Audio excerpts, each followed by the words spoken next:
હાઇડ્રોજનની વૃત્તિ કેવું બનવાની હોય, ધન કે ઋણ? ધન બનવાની. અને પહેલા સમૂહના તત્વોની પણ ધન બનવાની જ વૃત્તિ હોય. બેયને ધન જ બનવું છે, ઋણ એક જ બનવું નથી. એટલે સંયોજન બનવું મુશ્કેલ, ઊંચી ઉર્જા આપીને બનાવવો પડે. એટલે તમે આ સમૂહનું કોઈ તત્વ માની લો કે લ્યો એમ, એટલે પહેલા સમૂહ, જે સમૂહની ચર્ચા ચાલતી હોય ને એનું તત્વ સમજવાનું હોય. એમ એટલે મેટલ, એમ પહેલા સમૂહની મેટલ, બીજાની એમ. એમ વત્તા H2, શુષ્ક અવસ્થામાં આને ગરમ કરો તો MH2 મળે, MH મળે. પહેલો સમૂહ છે ને તો બીજો હોય તો MH2 થાય, MH મળે. આ MH એટલે હાઇડ્રાઇડ. જેમાં તમે અવસ્થા જુઓ તો M+1 હોય અને H-1. એને -1 બનવું નહોતું, પણ બેમાંથી એકને તો માઇનસ બનવું જ પડે છે હવે, તો જ જોડાણ શક્ય છે. એટલે તમે વધુ ગરમ કરો ને તો ધાતુ તો ધન જ રહીએ, પણ હાઇડ્રોજન ઋણ બની જાય. અને એટલે જ હાઇડ્રાઇડ કહેવાય. હાઇડ્રોજન સાથેના આના સંયોજનોને શું કહેવાય? હાઇડ્રાઇડ. હવે એમાં તાપમાન કેટલું જોશે? 673 કેલ્વિન અન્ય માટે, અને લિથિયમ માટે 1073 કેલ્વિન. એમાં ઊંચું જોઈએ છે 1073 કેલ્વિન લિથિયમ માટે, બરાબર. એના માટે જરા અલગ છે, તાપમાન વધુ જોઈએ છે. નાનું કદ છે ને, સહેલાઈથી હાઇડ્રોજન આરે જોડાતું નથી. બહુ વધારે તાપમાન આપો તો જોડાય. આવા હાઇડ્રાઇડ પાછા જો હવામાં ખુલ્લા રહ્યા અથવા ભેજ મળ્યો MH વત્તા પાણી, તો શું થઈ જાય? MOH અને હાઇડ્રોજન પાછો આપી દે. લો, હાઇડ્રોક્સાઇડ બની જાય અને હાઇડ્રોજન વાયુ નીકળી જાય પાછો, બરાબર. આ બધા જ જે હાઇડ્રાઇડ બનશે, બધા જ એ ઘન હોય, આયનીય સ્વભાવ ધરાવે અને ઉત્કલન બિંદુ ઊંચા ધરાવે. સહેલાઈથી વરાળ ન બને. ઘન હોય અને આયનીય હોય સ્વભાવે. સ્વભાવ બે પ્રકારના હોય. એક, જો બે વચ્ચે ભાગીદારીનો બંધ બને ને તો સહસંયોજક સંયોજનો. જો ભાગીદારીનો ન બને, ધન અને ઋણ વીજભાર, જો મીઠું હોય Na+1 ને Cl-1, તો એ આયનિક પદાર્થ છે. પણ તમે મિથેન લો CH4, તો કાર્બનની 4 હાઇડ્રોજન આરે ભાગીદારી છે, તો એને સહસંયોજક પદાર્થ અને સહસંયોજક બંધ કહેવાય. સમજાણું? તો આ પદાર્થો કેવા છે? સ્વભાવે આયનીય, ઘન અને ઊંચા ઉત્કલન બિંદુ ધરાવતા હોય એવા છે. પાણી મળે તો હાઇડ્રાઇડનું પાછું વિઘટન થઈ અને બહુ ઝડપથી, એટલે આની MH ભરેલી બોટલ કે ઢાંકણું જે કાંઈ ભર્યું હોય વાસણમાં, એ ખુલ્લી જાય જરાક પણ તો હવામાંથી ભેજ શોષીને આ બની જશે MOH, બરાબર.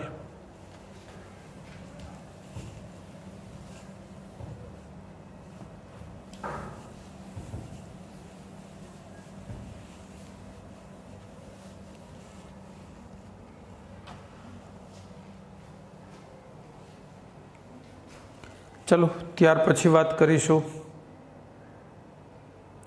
હેલોજન પ્રત્યે પ્રતિક્રિયાત્મકતા. હેલોજન તરફ આમને વિશેષ લાગણી પહેલા સમૂહના તત્વોને. એનું કારણ છે હેલોજનને ઋણ બનવું છે અને પહેલા સમૂહના તત્વને ધન બનવું છે. એટલે એનું પણ આકર્ષણ કેવું છે? હેલોજન પ્રત્યે વધુ. એને હેલોજન હારે જોડાવું જ છે. તો આ સમૂહનું તત્વ હેલોજન હારે સહેલાઈથી જોડાવા માગે છે, જોડાઈ શકે છે. તો આ સમૂહનું તત્વ વત્તા હેલોજન, X એટલે હેલોજન, એટલે MX પ્રકારના હેલાઇડ બનાવે. જેમાં M ઉપર વીજભારની વાત કરતા હોય તો M ઉપર ધન અને X ઉપર ઋણ. X એટલે હેલોજન અને M એટલે પહેલા સમૂહનું તત્વ, બરાબર. આ હેલાઇડ સંયોજનો હોય ને, જલ દ્રાવ્ય હોય, સ્ફટિકમય હોય, આયનીય હોય. એક લિથિયમ અપવાદ છે. લિથિયમના હેલાઇડ આયનિકને બદલે સહસંયોજક છે સ્વભાવે, આયનિક નથી. પાણીમાં દ્રાવ્યતા ઓછી હોય બીજાની સાપેક્ષે. પણ આવું શું કામ? લિથિયમ એકના જ સહસંયોજક શું કામ? તો કે હેલોજનના કદ મોટા હોય, આના હારે સોડિયમ જોડો તો એ જોડાઈ જાય છે. હવે લિથિયમનું કદ આટલું નાનું છે આની સાપેક્ષે, જ્યારે બહુ નાનું કદનું ધન આયન જોડાવા જાય તો આટલા નાના કદમાં ફેલાયેલો ધન વીજભાર આ આખા કદમાં ફેલાયેલા ઋણ વીજભારની બરાબર છે. એટલે વિકૃત કરી દે, ઋણને પોતાના તરફ ઇલેક્ટ્રોનને ખેંચે. અહીંયા અંશતઃ ઋણ ભાર આવી જાય ને અહીંયા અંશતઃ ધન ભાર. ઇલેક્ટ્રોનને પોતાના તરફ ખેંચવાની કોશિશ કરે એટલે આ ગોળ જે વાદળ રહેવું જોઈએ ને એ આમ વિકૃત થઈ જાય, આ બાજુ વધુ થઈ જાય વાદળ, ઇલેક્ટ્રોન વાદળ. આ ઇલેક્ટ્રોન વાદળ છે એક ઇલેક્ટ્રોનનું જ, પણ આ વાદળમાં ઇલેક્ટ્રોન વધુમાં વધુ સમય કઈ બાજુ પસાર કરે? આ બાજુ, અને સામે ઓછો જાય, લંબગોળ થઈ જાય. ટૂંકમાં એનો વિકૃતિ આવી જાય એના આકારમાં. આને ધ્રુવીભવન થઈ ગયું કહેવાય. જ્યારે ધન આયનનું કદ અતિશય નાનું હોય ઋણની સાપેક્ષે તો ધ્રુવીભવન થાય. થોડુંક નાનું હોય તો થોડુંક ધ્રુવીભવન થાય તો ખરું. તો લિથિયમમાં જાજુ ધ્રુવીભવન થઈ ગયું, આ ઇલેક્ટ્રોન વાદળ વિકૃત થઈ ગયું. હવે આ બે વચ્ચે જે સંયોજન બને છે ને આયનિક નથી હોતા, સહસંયોજક થઈ જાય છે. એટલે ધન આયન દ્વારા જ્યારે ઋણ આયનના ઇલેક્ટ્રોન વાદળને વિકૃત બનાવી દેવામાં આવે ત્યારે જે બંધ બને, પછી વિકૃત થઈ ગયા પછી એ સહસંયોજક હોય, આયનિક ન બને. આયનિક ક્યારે બને? ધન અને ઋણ પોતપોતાનો વીજભાર જાળવી રાખે તો. આમાં તો ઋણ વીજભાર આ બાજુ ખેંચાઈ ગયો છે, ભાગીદારી બનશે થવા. એટલે આયનિકને બદલે કેવું બને છે? આવું વિકૃત થવાના કારણે સહસંયોજક સંયોજનો બનાવે. એટલે લિથિયમ એક જ એવું છે કે જે સહસંયોજક હેલાઇડ બનાવશે. સમૂહના અન્ય તત્વો કેવા હેલાઇડ બનાવશે? આયનિક, ધન ને ઋણ વીજભારવાળા, Na+1 Cl-1. હવે લિથિયમમાં પાછું હોય ને LiF, LiCl, LiBr, Li. નીચે જાઓ એમ સહસંયોજક વૃત્તિ વધે, પાછી તફાવત વધે ને બે વચ્ચે કદનો. ફ્લોરિન કરતાં આઈનું કદ તો બહુ મોટું હોય, લિથિયમ તો એવડું ને એવડું છે. ટૂંકમાં અહીંયા કદનો તફાવત કેવો કે આ ફ્લોરિન, આ લિથિયમ, અહીંયા આ ક્લોરિન, આ લિથિયમ, આ બ્રોમિન, લિથિયમ, પછી આયોડિન, લિથિયમ. તો જેમ નીચે આવો શું થઈ જાય છે? કદનો તફાવત વધતો જાય ને, તો ધ્રુવીભવન વધુ ને વધુ થાય ને, વિકૃતિ આ વાદળમાં. એટલે વધુ સહસંયોજક ગુણધર્મ ધરાવે. તો Li છે લિથિયમ આયોડાઇડ, એ સૌથી વધુ સહસંયોજક વૃત્તિ ધરાવે છે. આપ્યા છે એમાં વાત છે હો, જેટલા ગુણધર્મો વગેરે માટે જેટલા પ્રોવાઇડેડ છે આપણને આપ્યા છે એની વાત કરું છું. તો એમાં સૌથી વધુ આની વૃત્તિ કેવી છે? સહસંયોજક. બરાબર છે. હેલોજનની વાત કરી, આગળ વાત કરીશું.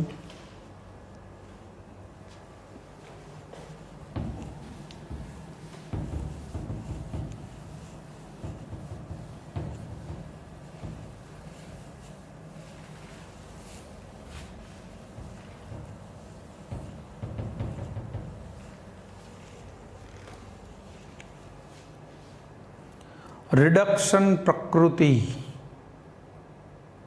બરાબર. આલ્કલી ધાતુઓ બધી રિડક્શન કરતા જ છે. કેમ ખબર પડે રિડક્શન કરતા?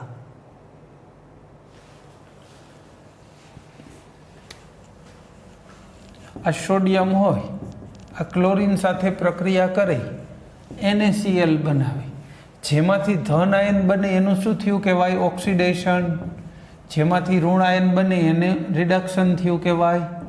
જેનું ઓક્સિડેશન થાય ને એને રિડક્શન કરતા કહેવાય, અને જેનું રિડક્શન થાય એને શું કહેવાય? ઓક્સિડેશન કરતા. ઊંધું છે. આનું ઓક્સિડેશન થયું પણ એને આનું રિડક્શન કર્યું ને, એટલે એને રિડક્શન કરતા અથવા ઓક્સિડેશન અનુભવનાર એમ કહેવું પડે. તો પહેલા સમૂહના તત્વો બધાય પ્રબળ ઓક્સિડેશન કરતા છે. ઓક્સિડેશન કરતાની વૃત્તિ કોના આધારે નક્કી થાય? મોટું ટેબલ જુઓ ચાલો.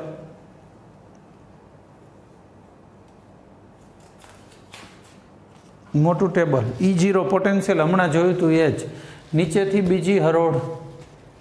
લિથિયમનું પોટેન્શિયલ સૌથી વધુ વિદ્યુત ઋણ છે, જો -3.04, એટલે એ સૌથી પ્રબળ ઓક્સિડેશન કરતા કહેવાય. સૌથી પ્રબળ રિડક્શન કરતા કહેવાય. સ્વયં ઓક્સિડેશન અનુભવશે, વૃત્તિ સૌથી જાજી. પછી બીજા નંબરે કોણ આવશે એ જે આપ્યા એમાં?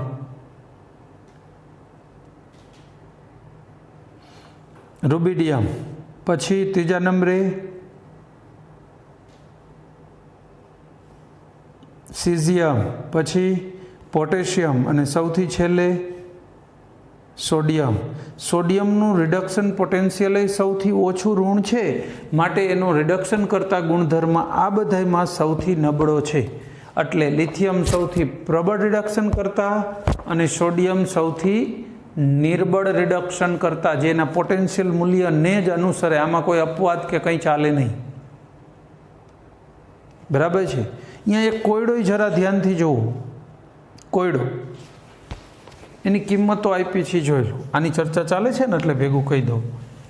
Cl2માંથી Cl બને ત્યારે પોટેન્શિયલ મૂલ્ય કેટલું છે? અહીં બધાના પોટેન્શિયલ મૂલ્ય જ લખીશું. 1.36 વોલ્ટ. સીધું જ લખો પ્લસ. હાલો, બરાબર, એટલા વોલ્ટ હોય. પછી બીજું કોના માટે આપ્યું છે? I2 I- plus 0.53 volt. Ag plus Ag 0.79 plus. પછી સોડિયમ -2.71 વોલ્ટ. પછી લિથિયમ. જો મૂલ્ય કદાચ ટેબલથી ને અલગ પડતું હોય તો આપણી કંઈ દાખલામાં ન જોવું ને, આપણે તો અહીંયા જે આપેલું મૂલ્ય છે એના આધારે જ જજમેન્ટ લેવાનું. ચલો, સૌથી પ્રબળ રિડક્શન કરતાં કોને ગણશો? આપ્યા એમાં જેનું સૌથી વધુ ઋણ હોય, લિથિયમ સૌથી વધુમાં વધુ પ્રબળ રિડક્શન કરતા કહેવાય. પછી બીજા નંબરે બીજું ઋણ. હવે આ તો 3 ધન છે.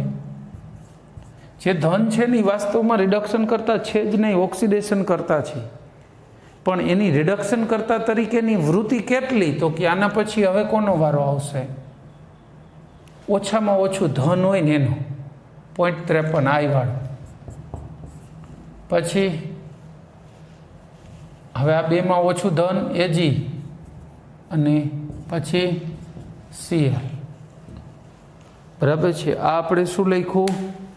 બધાયનું રિડક્શન કરતા તરીકેના પ્રબળતાના ઉતરતા ક્રમમાં ગોઠવા. બરાબર. તો આ એનો કોયડો પણ 10.2 સોલ્વ થઈ ગયો. બીજી વાત કરી આપણે, શું કીધું?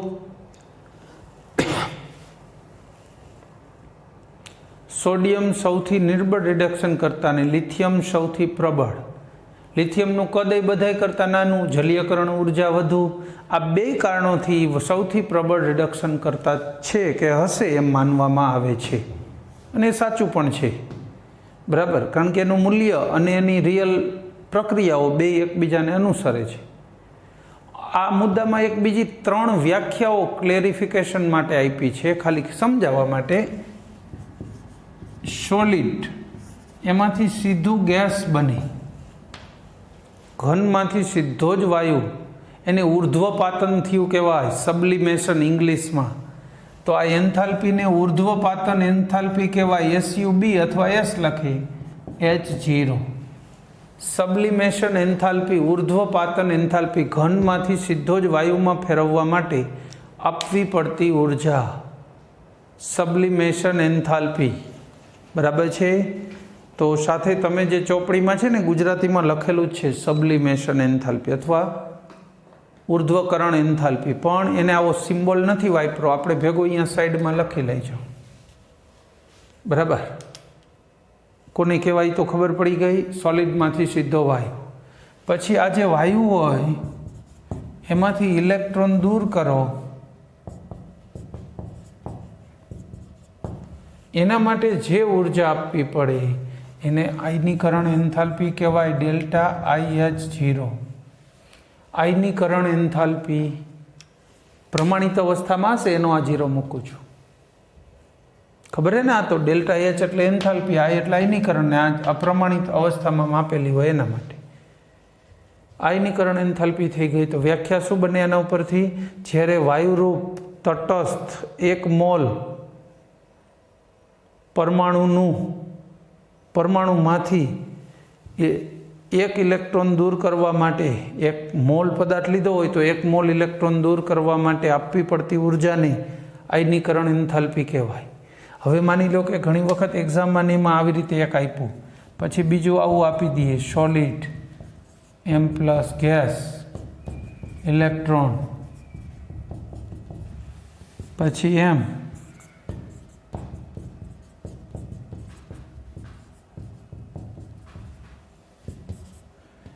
M aqueous જલીય, M plus aqueous વત્તા ઇલેક્ટ્રોન, ડેલ્ટા IH0. આ ચારમાંથી કઈ આયનીકરણનું સાચું મૂલ્ય દર્શાવે છે? પહેલે કીધું ને વાયુરૂપ હોવું જોઈએ, અહીંયા 2 ગેસ હોવા જોઈએ, તો એ સાચું મૂલ્ય દર્શાવે છે. આમાં કંઈ સ્પેસિફાઈ નથી કર્યું. નક્કી કેમ થાય?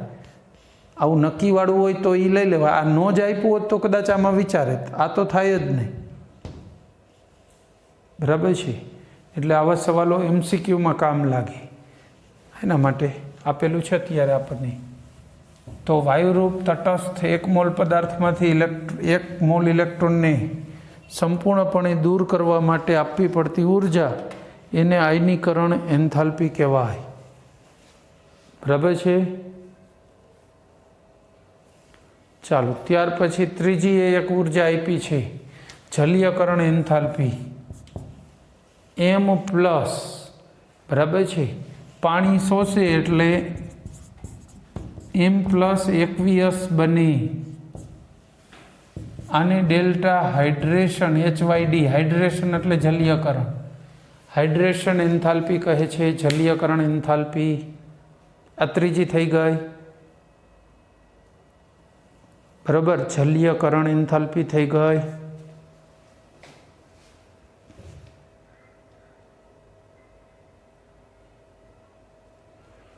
ચાલો, ત્યાર પછી વાત કરીશું નેક્સ્ટ ગુણધર્મ, પ્રવાહી એમોનિયામાં દ્રાવણ. પહેલા સમૂહના તત્વોનું. બસ અહીંયા આની વાત પૂરી. રિડક્શન કરતા ગુણધર્મમાં આટલી જ વાત કરવાની હતી, કોણ શક્તિશાળી રિડક્શન કરતા કોણ નહીં. હવે વાત કરીશું જે કાંઈ એ માત્ર શેની છે? પ્રવાહી એમોનિયામાં દ્રાવણ બનાવવાની. કરીએ.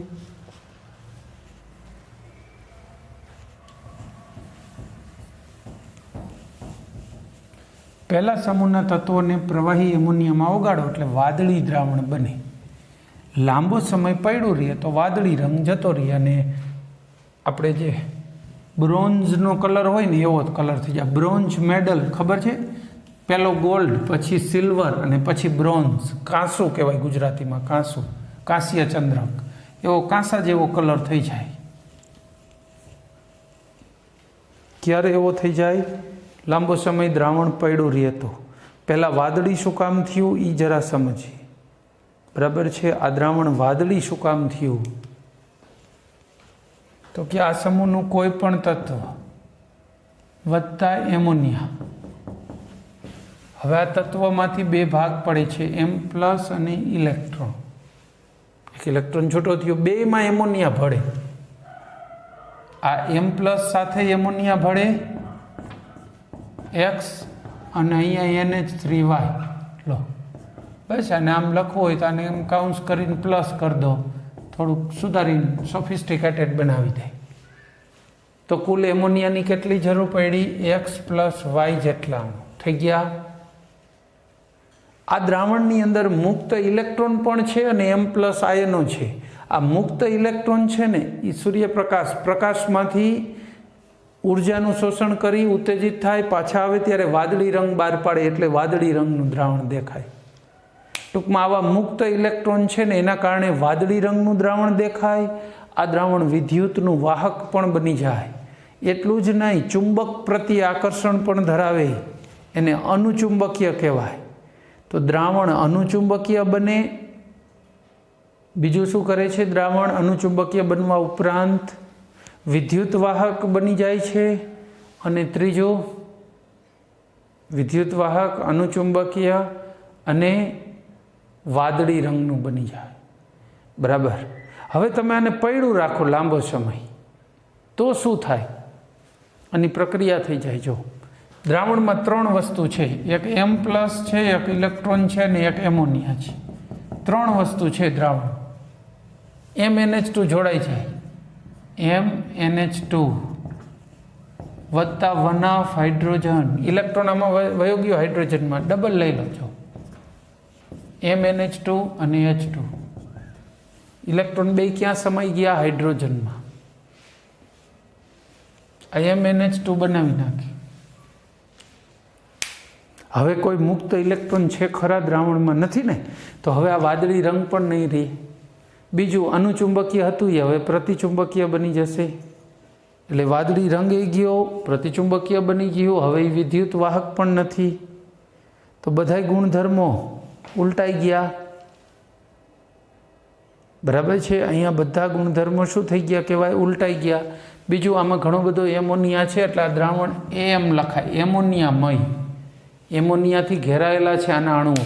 આપણે એકયુ લખતા હોઈએ છીએ, ખબર છે? એકવીએસ માટે પાણીથી ઘેરાયેલું છે એમ અહીંયા આના અણુઓ કોનાથી ઘેરાયેલા હોય? એમોનિયાના દ્રાવણ એમોનિયામાં ઓગાળ્યું છે તો એમોનિયાના અણુ ફરતા ઘેરી વળે ને. તો એમોનિયામય દ્રાવણ છે. બરાબર છે. તો આ ચર્ચા કોની કરી નાખી? પ્રવાહી એમોનિયામાં દ્રાવણ બનવા વિશે. બરાબર. જો આ ચેપ્ટર એવું છે જેમાં ભણાવવું મારા માટે ખૂબ સરળ છે, કારણ કે આ બધી ચર્ચાઓ બાય હાર્ટ છે મને. અને આમ જુઓ તો સિમ્પલ છે પણ ઘણું બધું છે. એટલે તમારે સાથે સાથે જ તૈયારી કરવી પડશે. છેલ્લે ભેગું નહીં થાય, નહીંતર ચેપ્ટર અઘરું જ લાગશે. બાકી સહેલું છે સાવ. આમાં એકવાર શીખી લીધા પછી મારી જરૂરિયાત, કોઈ છોકરો મને આમાં ડિફિકલ્ટી પૂછવા આવ્યું એવું બહુ ઓછું બને છે પાછળથી. ઘણા ચેપ્ટરોમાં આવતા હોય આમાં જરૂર એટલી પડતી, પછી નથી પડતી એમ. ખૈર, ઉપયોગો 1 by 1 દરેકના લેવાના છે. Lithium, sodium, potassium, rubidium, caesium, આના ઉપયોગો લેવા જ લો. આ બેનું તો એક આપણે કીધું હતું, ફોટો ઇલેક્ટ્રિક સેલ બનાવવામાં ઉપયોગી છે, કીધું હતું ને. એ સિવાયના વાત કરીએ. પ્રકાશ વિદ્યુત કોષ એટલે ઇંગ્લિશમાં ફોટો ઇલેક્ટ્રિક સેલ કહેવાય, એમાં 2 વપરાતા હતા, કીધું હતું. પહેલેથી વાત કરીએ, ચલો ને. લિથિયમ ખૂબ મહત્વની મિશ્ર ધાતુઓ બને લિથિયમની. આપણે ઉદાહરણ સાથે કહેતા જઈએ ને, લેડ હારે સફેદ મિશ્ર ધાતુ બનાવે. કોની સાથે? લેડ હારે. જેનો ઉપયોગ એન્જિનની બેરિંગ આવે ને બધી ફરવા માટે, તો એ બેરિંગ બનાવવામાં થાય. એલ્યુમિનિયમ હારે લિથિયમની મિશ્ર ધાતુ હોય, વજનમાં હલકી, 7% જેટલો ઘટાડો થઈ જાય વજનમાં એલ્યુમિનિયમ, અને મજબૂતાઈ એટલી ને એટલી રહે. વિમાનો બનાવવા જે મજબૂત હોય ને વજનમાં હલકું થાય ને વિમાનના ભાગો બનાવવામાં ચાલે જ. કોઈ એક કંપની વિમાન બનાવતી નથી, ઘણી બધી બનાવે. ઘણા બધા પ્રકારના સ્પેર પાર્ટની જરૂર પડતી હોય, તો એમાં જે વજનમાં હલકા હોય ને એવા પદાર્થોને મજબૂત હોય એટલે એની સિલેક્શન તો હોય જ. તો એનો ઉપયોગ ક્યાં થાય? વિમાનના ભાગો બનાવવામાં. મેગ્નેશિયમ હારે લિથિયમની મિશ્ર ધાતુ બનાવો, લિથિયમ મેગ્નેશિયમ. બહુ સખત મજબૂત, વળી ન જાય એવી જાડી પ્લેટ બનાવે એની. એ પ્લેટ જાડાઈના પ્રમાણમાં મજબૂત બહુ હોય, એને આર્મર પ્લેટ કહેવાય. Armour plate. આ આર્મર પ્લેટ પાતળો ટુકડો છે ને ગનમાંય આવે પાછળ, એટલે ગનની ગોળી આગળ છૂટે ત્યારે પાછળ ધક્કો મારીને જાય, વળી ન જાય. તોપ હોય ને તોપ, એમાંય આર્મર પ્લેટ વપરાય અમુકમાં. નકર ન્યુક્લિયર રિએક્ટર હોય એમાં આર્મર પ્લેટ દિવાલોમાં વપરાય, કે અંદર બ્લાસ્ટ થાય તો ઓછામાં ઓછા ટૂંકમાં વિસ્તારમાં એ ફેલાય, એના માટે આર્મર પ્લેટ સહેલાઈથી વળવાની નથી, અંદર ભલે ધડાકા થાય. એટલે આર્મર પ્લેટ છે એ ન્યુક્લિયર પાવર પ્લાન્ટ હોય એની દિવાલોમાં વપરાય. બરાબર છે. એને કવચ પ્લેટ અથવા આર્મર પ્લેટ કહેવાય. બરાબર. પછી એનો બીજો એક ઉપયોગ લિથિયમનો, વિદ્યુત રાસાયણિક કોષ લિથિયમમાંથી બને. બેટરી, વીજળી મેળવવા માટે. લિથિયમ બેટરી મોબાઈલમાં સાંભળી છે ને કે નહીં? બરાબર. વિદ્યુત રાસાયણિક કોષ એટલે બેટરી બને એમાંથી, બીજું શું હોય? ચલો, લિથિયમની વાતો પૂરી થઈ, એના ઉપયોગો થઈ ગયા. ક્યાં ક્યાં કીધા? લેડ હારે એની સફેદ મિશ્ર ધાતુ બેરિંગ બનાવવામાં વપરાય. એલ્યુમિનિયમ હારે એની મિશ્ર ધાતુ ક્યાં વાપરી? એલ્યુમિનિયમ લિથિયમ મિશ્ર ધાતુ વિમાનના વિવિધ ભાગો બનાવવામાં વાપરી. પછી લિથિયમનો બીજો ઉપયોગ મેગ્નેશિયમ હારેની મિશ્ર ધાતુ આર્મર પ્લેટ, કવચ પ્લેટ બને. પછી લિથિયમની એક છેલ્લી શું કહી દીધી? બેટરી મોબાઈલ વગેરેની. ચલો, પછી બીજો પદાર્થ પકડીએ, સોડિયમ. સોડિયમનો ઉપયોગ આ પીળી સ્ટ્રીટ લાઇટો જે બજારમાં દેખાય છે ને, એમાંય સોડિયમ હોય. સોડિયમની બાષ્પ ભરેલી હોય. સોડિયમની એક મિશ્ર ધાતુ બને છે NaPb.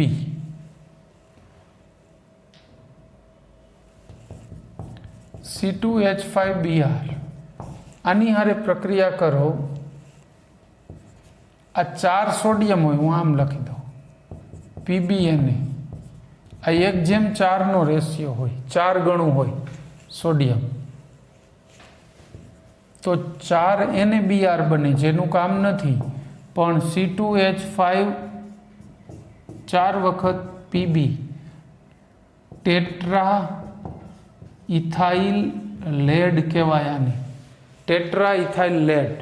અહીંયા જો મિથાઇલ બ્રોમાઇડ લીધો હોત તો ટેટ્રા મિથાઇલ લેડ મળે, જેનો ઉપયોગ ટેટ્રા ઇથાઇલ લેડ અને ટેટ્રા મિથાઇલ લેડને આ પેટ્રોલમાં વપરાતા અપસ્ફોટ વિરોધી એન્ટી નોકિંગ એજન્ટ. આપણે જે સ્કૂટીને બાઇકને હોય ને, એકદમ લીવર દો ને એટલે સીધું એન્જિનમાંથી બળવાને બદલે, તાકાત કરવાને બદલે ટક ટક ટક ટક અવાજ ચાલુ થઈ જાય, નોકિંગ થયું કહેવાય. પણ તમે પેટ્રોલની અંદર આ પદાર્થ ઉમેરો પછી લીવર દો તો એવું નોકિંગ થાય નહીં. એન્ટી નોકિંગ એજન્ટ ભારત આખામાં પેટ્રોલમાં વપરાતો હતો, પણ આમાં લેડ આવે. હવે આ ધુમાડાથી ભળે હવામાં. ભારતમાં જ્યારે ભયજનક હદે લેડ મળી આવ્યું હવામાં, ત્યારે પછી બંધ કરાવ્યું સરકારે. હવે પેટ્રોલમાં આ પદાર્થ વપરાતા નથી. લેડ મુક્ત પેટ્રોલ વાપરવું ફરજિયાત છે.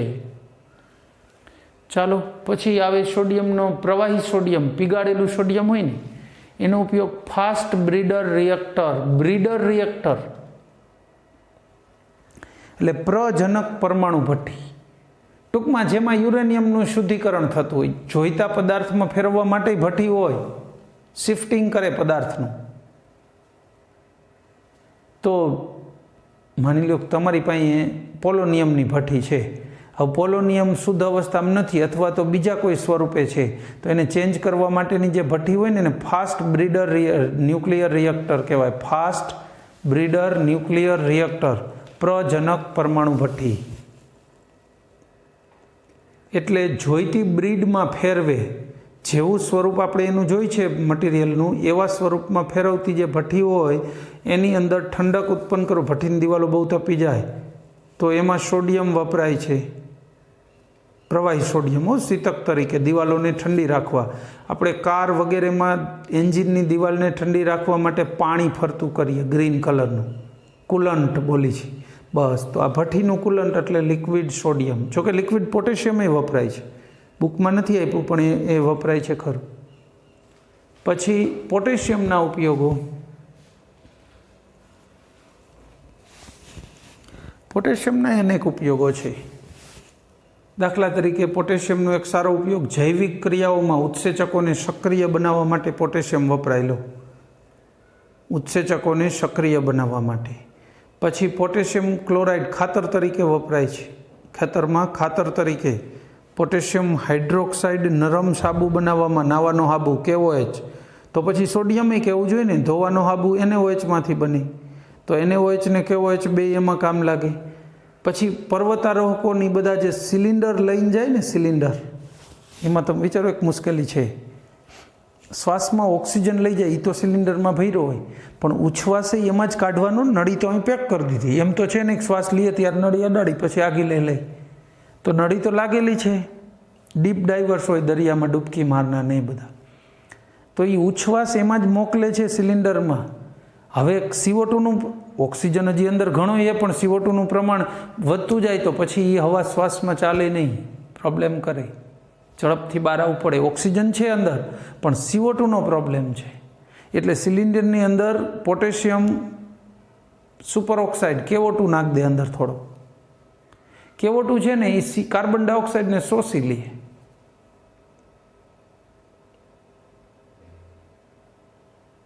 એટલે હવા એ જે શ્વાસ લે છે એમાં CO2નું પ્રમાણ સિલિન્ડરમાં ટકાવારી વાઇઝ વધે નહીં. KO2 જેને શોષી લે.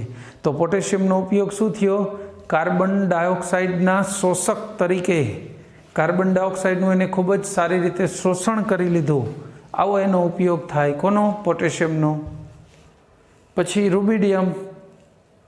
આ રૂબી રેડ, રૂબી બ્લુ આવા ડાયમંડના ક્યાંય પ્રકારો જોયા છે?